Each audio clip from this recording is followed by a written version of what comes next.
Dears, എല്ലാവർക്കും ദിജോസ് വേൾഡിൻ്റെ പുതിയൊരു വീഡിയോയിലേക്ക് സ്വാഗതം.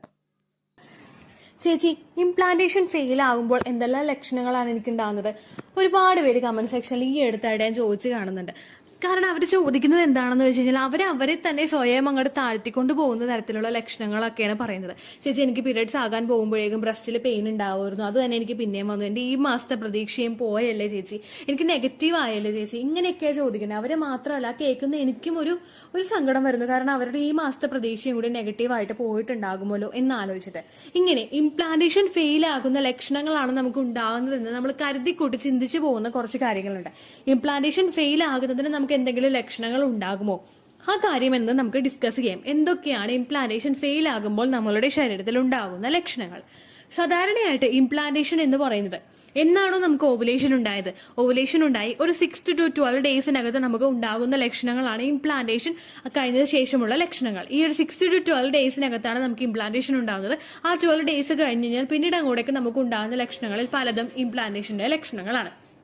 ഈ ഇംപ്ലാന്റേഷന്റെ ലക്ഷണങ്ങൾ എന്ന് പറയുന്നത് നമ്മൾ എസ്പെഷ്യലി പറയുന്നത് നമ്മുടെ അടിവയറിന്റെ ഭാഗം കൊളുത്തി വലിക്കുന്നത് പോലെ വേദന വരിക, കുത്തുന്നത് പോലെ വേദന വരിക, ബീറ്റിംഗ് കൂടുതലായിട്ട് ഉണ്ടാവുക, ബ്രസ്റ്റിൽ വേദന വരിക, വൊമിറ്റ് ചെയ്യാനായിട്ട് ടെൻഡൻസി വരിക, വൊമിറ്റ് ചെയ്യുക, തല കറങ്ങി വീഴുക, ഇങ്ങനെയുള്ളതൊക്കെ ആയിരിക്കും. അല്ലെങ്കിൽ തല കറങ്ങുക, ഇങ്ങനെയുള്ളതൊക്കെ ആയിരിക്കും നമുക്ക് ഏറ്റവും കൂടുതൽ കോമൺ ആയിട്ട് ഉണ്ടാകുന്ന പ്രഗ്നൻസിയുടേതായിട്ടുള്ള ലക്ഷണങ്ങൾ. ഇംപ്ലാന്റേഷൻ കഴിഞ്ഞിട്ട് അടുത്ത ദിവസങ്ങളിൽ തന്നെ നമുക്ക് ഇത്തരത്തിലുള്ള പ്രഗ്നൻസിയുടെ ലക്ഷണങ്ങൾ നമുക്ക് പല സ്ത്രീകളിലും കണ്ടുവരാറുണ്ട്. എന്നാൽ ഒരു തരത്തിലുള്ള ലക്ഷണങ്ങളും ഇല്ലാതെയും പ്രഗ്നന്റ് ആകുന്നവരുണ്ട്. ഇനി ഇംപ്ലാന്റേഷൻ ഫെയിൽ ആയിട്ടുണ്ടെങ്കിൽ നമ്മളിൽ എന്തെങ്കിലും ലക്ഷണങ്ങൾ ഉണ്ടാകുമോ എന്ന് നമുക്ക് അടുത്തതായിട്ട് നോക്കാം. ഇംപ്ലാന്റേഷൻ ഫെയിൽ ആയിക്കഴിഞ്ഞാൽ നമുക്ക് ഉണ്ടാകുന്ന ലക്ഷണങ്ങൾ പറയുന്നത് നമ്മുടെ പീരിയഡ്സ് അടുക്കുന്ന സമയത്ത് ഉണ്ടാകുന്ന ലക്ഷണങ്ങളാണ്. പ്രിമെൻസ്ട്രൽ സിംറ്റംസ് ഭയങ്കര വേഴ്സ് ആയിട്ട് അനുഭവപ്പെടുന്ന സ്ത്രീകൾ, അതായത് ഓവുലേഷൻ കഴിഞ്ഞിട്ട് കുറച്ച് ദിവസങ്ങൾ കഴിയുമ്പോൾ തന്നെ ബ്രസ്റ്റിന് ഭയങ്കരമായിട്ട് വേദന വന്നിട്ട് പീരിയഡ്സ് ആകുന്നവര്, അല്ലെങ്കിൽ ചെറുതായിട്ട് സ്പോട്ടിങ് കണ്ടു തുടങ്ങിയിട്ട് അത് പയ്യെ ഇൻക്രീസ് ആയിട്ട് അത് ബ്ലീഡിംഗ് ആയിട്ട് മാറുന്നവര്, അങ്ങനെയുള്ളവർക്കൊക്കെ അത് ചിലപ്പോൾ ആ ഒരു ഇംപ്ലാന്റേഷൻ ഫെയിൽ ആയതിന്റെ ലക്ഷണങ്ങളായിട്ട് കൺസിഡർ ചെയ്യാനായിട്ട് സാധിക്കും. പക്ഷേ ഏറ്റവും കൂടുതൽ നമുക്ക് കൺക്ലൂഡ് ചെയ്തിട്ട് ഈ പ്രിമെൻസ്ട്രൽ സിംറ്റംസ് വരുന്നു, അല്ലെങ്കിൽ മുഖത്ത് എനിക്ക് കുരു വരുന്നു, ഇതെനിക്ക് പീരിയഡ്സ് ആകാൻ വേണ്ടിയിട്ടാണ് കുരു വരുന്നത് എന്ന് ചിന്തിക്കുന്നവരാണ് നിങ്ങളെങ്കിൽ പ്രഗ്നൻസി ആകുന്ന സ്ത്രീകൾക്കും മുഖത്ത് കുരുക്കൾ വരാറുണ്ട്. ഇനി ബ്രസ്റ്റിൽ എനിക്ക് വേദന വരുന്നുണ്ട്, ഇതെനിക്ക് പീരിയഡ്സ് ആകാനാണെങ്കിൽ ഒന്ന് ചിന്തിക്കാം. 2 ബ്രസ്റ്റിലും വേദന വന്നിട്ടോ ഒരു ബ്രസ്റ്റിൽ മാത്രം വേദന വന്നിട്ടോ പ്രഗ്നന്റ് ആകുന്ന സ്ത്രീകളുണ്ട്. അടിവയറിൽ പീരിയഡ് ആകാൻ പോകുന്നത് പോലെ വേദന വരുന്നു, പീരിയഡ്സിന് 2 ദിവസവും കൂടിയേ ഉള്ളൂ, എനിക്ക് പീരിയഡ്സ് തന്നെയാണ്, ഉറപ്പിച്ചു. അങ്ങനെ നിങ്ങൾ ഉറപ്പിക്കുന്നുണ്ടെങ്കിൽ ഈ ഒരു വേദന വെച്ചിട്ട് പ്രഗ്നൻസി ആകാൻ വേണ്ടിയിട്ട് മുമ്പോട്ട് പോകുന്ന ആളുകളുണ്ട്. എനിക്ക് ഈ ഒരു വേദന ഉണ്ടായിരുന്നു, പീരിയഡ്സ് ആകാൻ പോകുന്നത് പോലെയുള്ള വേദന വന്നിട്ട് പ്രഗ്നന്റ് ആയ ഒരാളാണ് ഞാൻ, ആ ഒരു വേദന നമുക്ക് അനുഭവപ്പെടാം. ചില സ്ത്രീകളിൽ എനിക്ക് പീരിയഡ്സ് ആകുന്നതിന് മുൻപ് കാലുവേദന, നമ്മുടെ തൊടയുടെ ഭാഗം മുതൽ തന്നെ കാലുവേദന ഉണ്ടാകുന്നുണ്ട് എന്ന് നമ്മൾ ചിന്തിക്കുകയാണെങ്കിൽ ആ ഒരു കാലുവേദന പ്രഗ്നൻസിയുടെ സ്റ്റാർട്ടിംഗ് സ്റ്റേജിൽ ഉണ്ടാകുന്ന ഒരുപാട് പേരുണ്ട്.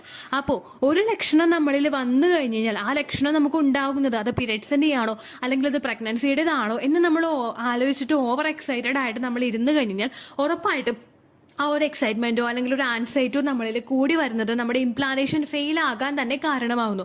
നിങ്ങളിൽ ആൻസൈറ്റി കൂടുന്ന സമയത്ത് നിങ്ങൾ എത്രമാത്രം അത് പീരിയഡ്സ് ആണോ പ്രഗ്നൻസി ആണോ, നമ്മൾ ആൻസൈറ്റി എന്ന് പറയുന്നത് നമുക്കൊരു വെപ്രാളം ഉണ്ടാവില്ലേ, അത് എങ്ങനെയെങ്കിലും ഒന്ന് അറിയാൻ വേണ്ടിയിട്ട് ഒരു ആകാംക്ഷ, ഒരു വെപ്രാളം നമ്മളുടെ ശരീരത്തിൽ ഉണ്ടാകും. ഈ ആൻസൈറ്റി നമ്മളിൽ വന്നു കഴിയുമ്പോൾ നിങ്ങൾ ഈ ആൻസൈറ്റി ഉണ്ടാകുന്ന നിങ്ങളുടെ ശരീരം ഒന്ന് ശ്രദ്ധിക്കുക. നമ്മൾ നെഞ്ചൊന്ന് പാളുന്ന പോലെ നമുക്ക് തോന്നും, ഇതെനിക്ക് പീരിയഡ്സ് ആണോ പ്രഗ്നൻസി ആണോ, ഈ മാസവും നെഗറ്റീവ് ആയി പോകും, ഹസ്ബൻഡിനോട് എന്ത് പറയും, ഹസ്ബൻഡിന്റെ വീട്ടുകാരോട് എന്ത് പറയും, നാട്ടുകാരോട് എന്ത് പറയും, ഇങ്ങനെയൊക്കെ നമ്മൾ ചിന്തിച്ച് ഇങ്ങനെ ഇരിക്കുമ്പോഴേക്ക് നമ്മുടെ ശരീരത്തിൽ ഒരുപാട് മാറ്റങ്ങൾ ഉണ്ടാകും. ഈ ഒരുപാട് മാറ്റങ്ങൾ നമ്മൾ ഒരു ദിവസം അനുഭവിച്ചാൽ ഒരിക്കലും ഇംപ്ലാന്റേഷൻ അഫക്ട് ചെയ്യില്ല കേട്ടോ. പക്ഷേ കണ്ടിന്യൂസ് ആയിട്ട് നമ്മൾ ഈ ഒരു ലക്ഷണം തന്നെ, നമ്മൾ ഈ ഒരു ബുദ്ധിമുട്ട് തന്നെ ഫേസ് ചെയ്ത് മുൻപോട്ട് പോവുകയാണെങ്കിൽ അത് ഉറപ്പായിട്ടും നിങ്ങളുടെ ഇംപ്ലാന്റേഷനെ ഫെയിൽ ആക്കും. അതുകൊണ്ട് ആ ഒരു കാര്യം നിങ്ങൾ ചിന്തിക്കാതിരിക്കുക.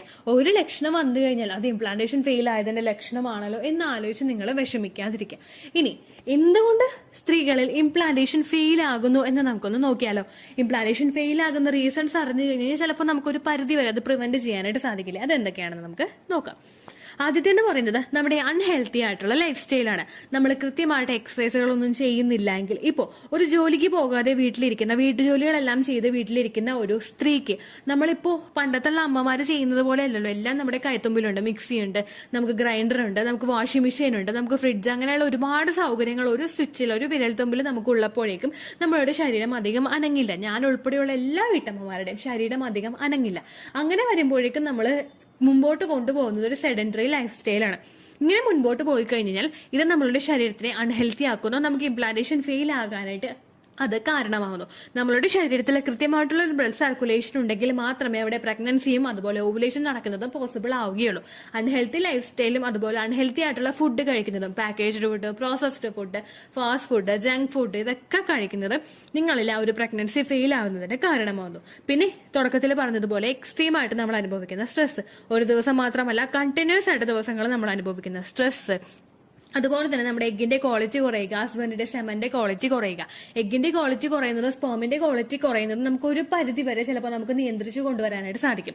നല്ല രീതിയിൽ നമ്മൾ എക്സസൈസ് ചെയ്യുന്നത്, ഹെൽത്തി ആയിട്ടുള്ള fruits, vegetables, nuts, dry fruits, അതുപോലെ മുട്ട, പാല്, ഇതെല്ലാം നമ്മൾ കൃത്യമായിട്ട് കഴിക്കുന്നതും, നല്ല രീതിയിൽ നമ്മൾ എക്സസൈസ് ചെയ്യുന്നതും, അതുപോലെ ഗ്രാമ്പൂ വെള്ളം, അതുപോലെ ഉണക്കമുന്തിരി വെള്ളത്തിലിട്ട് കുടിക്കുന്നത്, ഉലുവ വെള്ളത്തിലിട്ട് കുടിക്കുന്നത്, കറുകപ്പട്ട വെള്ളത്തിലിട്ട് കുടിക്കുന്നത്, കരിഞ്ജീരകം വെള്ളത്തിലിട്ട് കുടിക്കുന്നത്, ഇതെല്ലാം നിങ്ങളുടെ എഗ്ഗിന്റെ ക്വാളിറ്റി ഇൻക്രീസ് ചെയ്യാനായിട്ട് സഹായിക്കുന്നു. നിങ്ങളുടെ ഹസ്ബൻഡിന്റെ സെമന്റെ ക്വാളിറ്റി ഇൻക്രീസ് ചെയ്യാനായിട്ടും സഹായിക്കുന്നു. അപ്പൊ ആ ഒരു ഇംപ്ലാന്റേഷൻ ഫെയിൽ ആവുന്ന മിസ്റ്റേക്കിനെ നമുക്ക് ഓവർകം ചെയ്യാനായിട്ട് സാധിക്കും. അടുത്തൊരു മിസ്റ്റേക്ക് എന്ന് പറയുന്നത് നമ്മുടെ എൻഡോമെട്രിയൽ ലൈനിങ് കൃത്യമായിട്ട് തിക്കൻ ആവാത്തത്.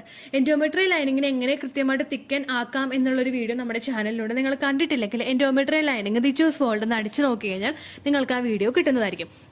നിങ്ങളുടെ ശരീരത്തിൽ എൻഡോമെട്രിയൽ ലൈനിങ് കൃത്യമായിട്ട് ഗ്രോ ആകുന്നുണ്ടോ ഇല്ലയോ എന്നറിയുന്നവർക്ക് കൂടി ആ ഒരു ടിപ്സ് ഫോളോ ചെയ്യാവുന്നതാണ്. ഏത് ടിപ്സ് ആണെങ്കിലും കൃത്യമായിട്ട് ഫോളോ ചെയ്ത് കഴിഞ്ഞാൽ അതിന്റെ റിസൾട്ട് കൃത്യമായിട്ട് കിട്ടും. അടുത്തൊരു ഇംപ്ലാന്റേഷൻ ഫെയിൽ ആക്കുന്ന ഒരു മിസ്റ്റേക്ക് എന്ന് പറയുന്നത് നമ്മുടെ ഫലോപ്പിയൻ ട്യൂബ് കൃത്യമായിട്ട് വർക്ക് ചെയ്യാത്തതാണ്. നമ്മുടെ ഫലോപ്പിയൻ ട്യൂബിൽ കൃത്യമായിട്ട് ഒരു വർക്ക് ചെയ്യുന്നില്ല എങ്കിൽ, ഫലോപ്പിയൻ ട്യൂബിൽ എന്തെങ്കിലും ബ്ലോക്കേജ് ഒക്കെ ഉണ്ടെങ്കിൽ അത് നമ്മളുടെ ഒരു പ്രഗ്നൻസി ഫെയിൽ ആകുന്നതിന് കാരണമാകുന്നു, ഇംപ്ലാന്റേഷൻ ഫെയിൽ ആകുന്നതിന് കാരണമാകുന്നു. അങ്ങനെ വരുമ്പോഴേക്കും നിങ്ങളുടെ ഫലോപ്പിയൻ ട്യൂബിന് ബ്ലോക്ക് ഉണ്ടോ ഇല്ലയോ എന്നൊക്കെ അറിയാത്തവരാണ് നിങ്ങളെങ്കിൽ ജസ്റ്റ് നമ്മുടെ ഫലോപ്പിയൻ ട്യൂബിന്റെ ഭാഗമൊക്കെ നമ്മളൊന്ന് മസാജ് ചെയ്ത് കൊടുത്തു നോക്കുക. കാസ്റ്റർ ഓയിൽ പാക്ക് വെച്ചിട്ട് മസാജ് ചെയ്യുന്നതും അല്ലെങ്കിൽ നോർമൽ ആയിട്ട് ഫോർട്ടിലിറ്റി അബ്ഡോമൻ മസാജ് ചെയ്യുന്നതിനെ പറ്റിയിട്ടുള്ള വീഡിയോ നമ്മുടെ ചാനലിലുണ്ട്. നിങ്ങൾ കണ്ടിട്ടില്ലെങ്കിൽ അതിന്റെ ലിങ്ക് ഞാൻ കൊടുത്തേക്കാം. അതല്ലെങ്കിൽ ദിച്ചൂസ് വേൾഡ് കാസ്റ്റർ ഓയിൽ മസാജ് എന്നോ അല്ലെങ്കിൽ ദിച്ചൂസ് വേൾഡ് ലോവർ അബ്ഡോമൻ മസാജ് എന്നോ നിങ്ങൾക്ക് അടിച്ചു നോക്കിക്കഴിഞ്ഞാൽ ഈ രണ്ട് വീഡിയോസും നിങ്ങൾക്ക് ലഭിക്കുന്നതായിരിക്കും. അത് നിങ്ങളൊന്ന് കണ്ടു നോക്കുക കേട്ടോ. ഇത്രയും കാര്യങ്ങൾ നിങ്ങൾ നിങ്ങളുടെ ശരീരത്തിന് ഒരു സപ്പോർട്ട് കൊടുത്തു കഴിഞ്ഞാൽ ഉറപ്പായിട്ടും നമ്മളുടെ ഇംപ്ലാന്റേഷൻ സക്സസ്ഫുൾ ആകും. ഇത്രയേ ഉള്ളൂ വീഡിയോ. യൂസ്ഫുൾ ആയി കാണുമെന്ന് വിശ്വസിക്കുന്നു. യൂസ്ഫുൾ ആവുന്നുണ്ടെങ്കിൽ ലൈക്ക് ചെയ്യുക, ഫ്രണ്ട്സിനൊക്കെ ഷെയർ ചെയ്ത് കൊടുക്കുക കേട്ടോ. എന്തെങ്കിലും സംശയം ഉണ്ടെങ്കിൽ നിങ്ങൾ കമന്റ്സിൽ ചോദിക്കുക. പണ്ടത്തെ വീഡിയോയ്ക്ക് കമന്റ്സ് ഇടുന്നവർക്ക് റിപ്ലൈ ലഭിക്കുന്നില്ലെങ്കിൽ ലേറ്റസ്റ്റ് ആയിട്ട് ഞാൻ ഏത് വീഡിയോ ആണ് അപ്ലോഡ് ചെയ്യുന്നത് അതിന് താഴെ കമന്റ് ഒന്ന് കോപ്പി പേസ്റ്റ് ചെയ്യാനായിട്ട് ശ്രദ്ധിക്കുക കേട്ടോ. അതുപോലെ ഓവുലേഷൻ ഡേറ്റ് കാൽക്കുലേറ്റ് ചെയ്ത് തരാനായിട്ട് റിക്വസ്റ്റ് ചെയ്യുന്ന ആളുകൾ എത്രയാണോ സൈക്കിൾ ലെങ്ത് അത് മെൻഷൻ ചെയ്യാനായിട്ട് ശ്രദ്ധിക്കുക. സൈക്കിൾ ലെങ്ത് എന്നതുകൊണ്ട് ഉദ്ദേശിച്ചത് ഓരോ മാസവും എത്ര ദിവസം കൂടുമ്പോഴാണോ ബ്ലീഡിങ് വരുന്നത് അതാണ് സൈക്കിൾ ലെങ്ത്. കഴിഞ്ഞ മാസം ഒരു 8-ാം തീയതിയാണ് ബ്ലീഡിങ് ആയതെങ്കിൽ ഈ മാസം 6-ാം തീയതിയാണ് ബ്ലീഡിങ് ആയതെങ്കിൽ കഴിഞ്ഞ മാസം 8-ാം തീയതി മുതൽ ഈ മാസം 6-ാം തീയതി വരെ എത്ര ദിവസമുണ്ടോ അത് കാലണ്ടറിൽ എണ്ണി തിട്ടപ്പെടുന്നതാണ് നിങ്ങളുടെ സൈക്കിൾ ലെങ്ത്. സൈക്കിൾ ലെങ്ത് നമ്മൾ കൃത്യമായിട്ട് കാൽക്കുലേറ്റ് ചെയ്യുകയാണെങ്കിൽ ഓവുലേഷൻ ഡേറ്റ് എളുപ്പത്തിൽ കണ്ടുപിടിക്കാൻ വേണ്ടിയിട്ട് ഒരുപാട് ആപ്ലിക്കേഷൻസും ഒരുപാട് ഓൺലൈൻ ആയിട്ടുള്ള വെബ്സൈറ്റുകളും ഇന്ന് നമുക്ക് അവൈലബിൾ ആണ്. പ്ലേ സ്റ്റോറിൽ പോയിട്ട് ഓൺലൈൻ ഓവുലേഷൻ ട്രാക്കർ എന്ന് ടൈപ്പ് ചെയ്ത് കഴിഞ്ഞാൽ നിങ്ങൾക്ക് അതുമായിട്ട് ബന്ധപ്പെട്ടിട്ടുള്ള ആപ്ലിക്കേഷൻസ് കിട്ടും. അത് പറ്റുന്നില്ല എങ്കിൽ ഗൂഗിളിൽ പോയിട്ട് ഓൺലൈൻ ഓവുലേഷൻ കാൽക്കുലേറ്റർ എന്ന് ടൈപ്പ് ചെയ്ത് കഴിഞ്ഞാൽ അതുമായിട്ട് ബന്ധപ്പെട്ടിട്ടുള്ള വെബ്സൈറ്റുകൾ നിങ്ങൾക്ക് കിട്ടും. അതിൽ നിങ്ങളുടെ ലാസ്റ്റ് മന്തിലെ മെൻസ്ട്രേഷൻ്റെ ഡേറ്റും ഒപ്പം ഞാൻ ഈ പറഞ്ഞ രീതിക്ക് നിങ്ങൾ കാൽക്കുലേറ്റ് ചെയ്യുന്ന സൈക്കിൾ ലെങ്ത്തും എൻ്റർ ചെയ്ത് കൊടുക്കുകയാണെങ്കിൽ നിങ്ങൾക്ക് കൃത്യമായിട്ട് ഓവുലേഷൻ ഡേറ്റ് കണ്ടുപിടിക്കാനായിട്ട് സാധിക്കും. ഫെർട്ടൈൽ ടൈം പീരീഡും നിങ്ങൾക്ക് കിട്ടും. അതായത് എത്ര ദിവസം മുതൽ കോൺടാക്ട് ചെയ്ത് തുടങ്ങിക്കഴിഞ്ഞാൽ നിങ്ങൾ പ്രഗ്നൻ്റ് ആകും എന്നുള്ളൊരു ഡേറ്റും നിങ്ങൾക്ക് പ്രോപ്പറായിട്ട് കിട്ടും കേട്ടോ. ഇത് കാൽക്കുലേറ്റ് ചെയ്യുന്ന സമയത്ത് സൈക്കിൾ ലെങ്ത് കാൽക്കുലേറ്റ് ചെയ്യുന്ന സമയത്ത് നിങ്ങളുടെ ആ ഒരു കലണ്ടറിൽ നോക്കി തന്നെ നിങ്ങൾ കാൽക്കുലേറ്റ് ചെയ്യുക. പല മാസങ്ങളിലും 30-31 ദിവസമുണ്ട്, അതുകൊണ്ടാണ് അങ്ങനെ പറഞ്ഞത്. ഒപ്പം നിങ്ങൾക്ക് ബ്ലീഡിങ് തുടങ്ങിയ ദിവസത്തിന് വേണം നിങ്ങൾ ഡേ 1 ആയിട്ട് എടുക്കാൻ വേണ്ടിയിട്ട്. സ്പോട്ടിങ് തുടങ്ങിയ ദിവസത്തിനെ, അതായത് ചെറുതായിട്ട് ഡിസ്ചാർജ് പോയി തുടങ്ങിയ ദിവസത്തിനെ നിങ്ങൾ കൺസിഡർ ചെയ്യേണ്ട ആവശ്യം ഇല്ല കേട്ടോ. അപ്പോൾ ഇത്രയേ ഉള്ളൂ വീഡിയോ. അടുത്തൊരു വീഡിയോ ആയിട്ട് നമുക്ക് വീണ്ടും കാണാം. ബൈ.